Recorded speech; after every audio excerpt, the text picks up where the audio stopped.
আপনাদেরকে এখনই নামাজ পড়তে হবে এখনই জামাত শুরু হবে। স্যার ওনাদের কিন্তু নামাজে শরীক হওয়া উচিত, ওনাদের নামাজে শরীক হওয়া উচিত।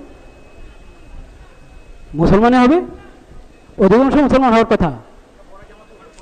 পরের জামাত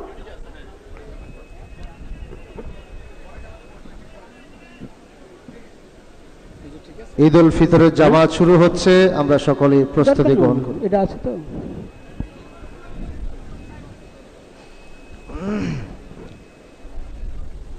আমরা কাতার সোজা করে নিই, ডানে বামে খেয়াল করে কাতার সোজা করি, সামনে খালি জায়গা না রেখি, খালি জায়গা পূরণ করে নিই পিছন থেকে অগ্রসর হয়ে এসে।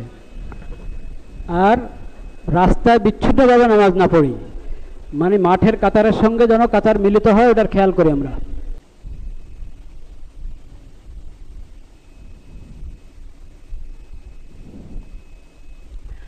আল্লাহু আকবার, আল্লাহু আকবার, আল্লাহু আকবার, আল্লাহু আকবার, আল্লাহু আকবার, আল্লাহু আকবার। ঈদ মোবারক।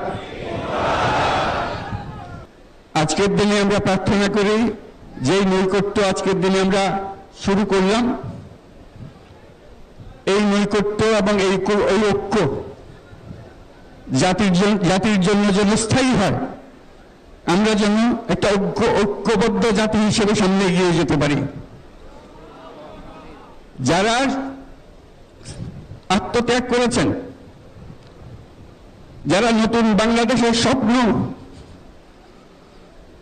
বাস্তবায়ন করার জন্য নিজের আত্মাহুতি দিয়েছেন, বেঁচে থাকলেও স্বাভাবিক জীবন যাপন করতে পারছেন না, তাদের স্মরণে আমরা যেন মোনাজাত করি আল্লাহর কাছে।